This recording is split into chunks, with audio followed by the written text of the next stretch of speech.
Hello, Ray Phoenix here. Welcome to Let's Play Spyro for Year of the Dragon, Part 31. We're going on this ballistic race against Hunter's ballistic skateboarding race. We're gonna have jet engines strapped to the side of our skateboard. We must destroy all 10 of these crabs and also beat Hunter in the race. And of course, there's still some more gems left to find. Some gems we didn't capture from when we went against the Rhinox. The gems, well, there's some gems around there. We haven't collected all of those gems yet. And there's some of them hiding in this little tunnel thing we weren't able to access before. There we go, we got all those gems in there, we captured all of them. And Hunter has the ability to knock us off course. If he runs into us, we get thrown off our skateboard after we spawn somewhere. But if we crash into Hunter, it does nothing. Heck, even our flame breath doesn't do anything against Hunter. It did stuff to the Rhinox, didn't do anything to Hunter. Hunter must be covered with some sort of flame retardant material. I don't know, maybe got Bianca to cast some kind of magical spell on him that'd make him, that'd make him immune to Spyro's flames, maybe. Just in case Spyro ever turned against Hunter. Yeah, Spyro turning against Hunter. That would happen if they continue to make sequels to this game, where eventually the relationships would break up and then friends will turn on each other. And I don't think that ever really happened in a Spyro game.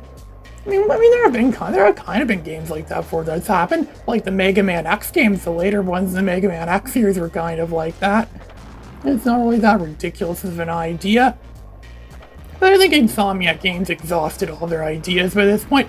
You can tell they really just wanted to make something else. And quite frankly, I kind of want to make other stuff too. This is the longest game I've ever Let's Played. It might very well hold that record for the foreseeable future. I don't know if I'll ever Let's Play a game again that kind of takes 30 plus videos to completely clear out the game, like do a full cleaning, a full enema of the game, where I go on a cleaning rampage where I clean up absolutely everything, collect everything.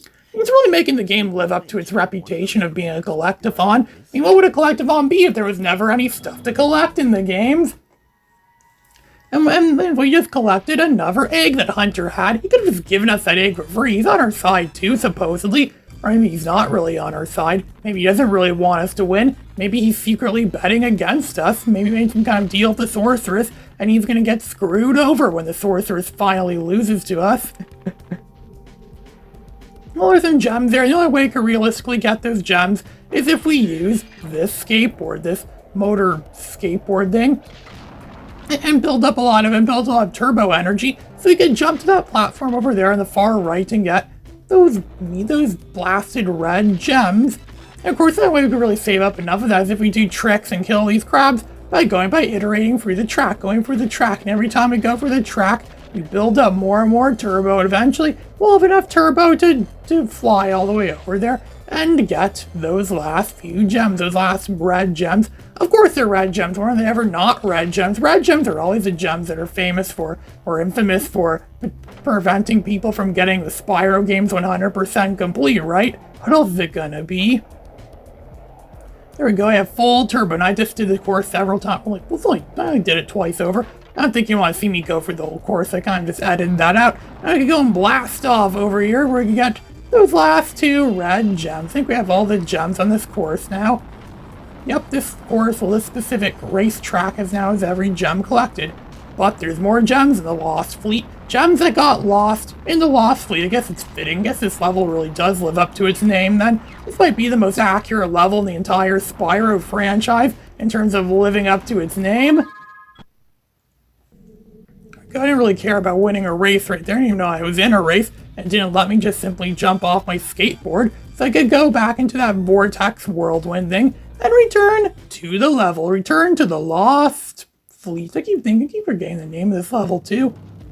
It's almost like it's trying to be memorable, and yet somehow it's not memorable at the same time too. It's doing that thing where I press all the shoulder buttons down and Sparks is gonna look at where the gems are.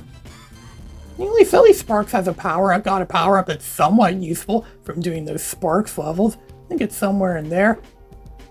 Yeah, it is somewhere in there. But it's encased in one of those heavy metal containers. We could destroy that with this cannon over here.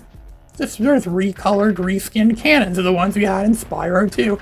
I have to blast something down there, blasted this.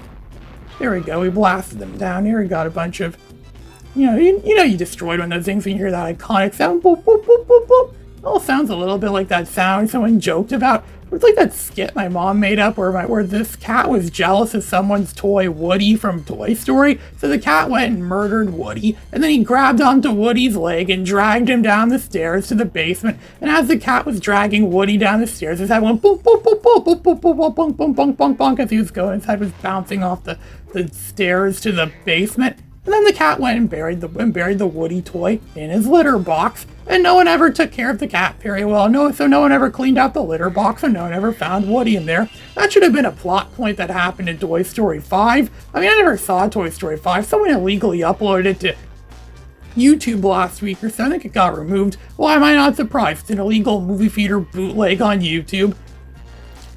But I really don't think that happened in Toy Story 5. I doubt it. It sounds way too good to be something that ever happened. I still laugh at that this very day. I still think it could legit be used in something like a Toy Story movie. I mean, Toy Story 5 is rated PG, so I'm pretty sure it's allowed to have stuff like that in it. It does sound like a pretty entertaining idea. And it would also be an entertaining idea for me to find those last bloody gems. Oh, I think I know where they are now. I think it's in that mini game. Remember that under the sea sub mini game where you had to drive that sub around or through those in those intricate corridors of well, it wasn't really intricate corridors, but it was filled with the toxic waste. Yeah, that's where I'm pretty sure the last remaining gems are hiding for me. They're hiding in places you never think to find them. And it's all filled with boiling acid. What else would it be filled with? It almost looks a bit like that Japanese melon soda. That melon soda that the Japanese people apparently like to drink. They sell floats of it at Burger King in Japan. I'd love to drink a melon soda while I play this game. A game that obviously never came out in Japan. It's also a great game to play while you have while you chug down some ramen, maybe, too. You know, I'll have some ramen while I play games. Ramen is perfect for playing games. I think the boys from South Park knew that way too well, and they were addicted to World of Warcraft. That's what they've had. They've lived off ramen and Red Bull while they play the game and got overly fat. I think Sparks is telling us that the gems... Sparks doesn't really work. If the gems are in a minigame segment and you're not in the minigame segment, I don't think Sparks would detect the gems. His GPS radar, whatever Sparks has built into his brain, it's just not that accurate at finding gems from way that far away. There we go. I think that's all of them. 600 out of 600. Level complete. Yep, the level is officially 100% complete now.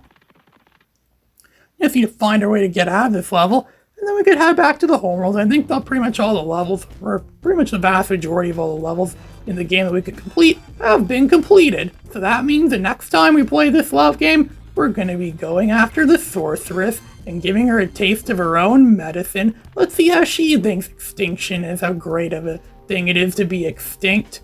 She's going to know what it's like now. After we give her some classic old-fashioned Spyro-styled flame-broiled justice. Oh boy, what an epic climax that's gonna be. Ray Phoenix, signing out.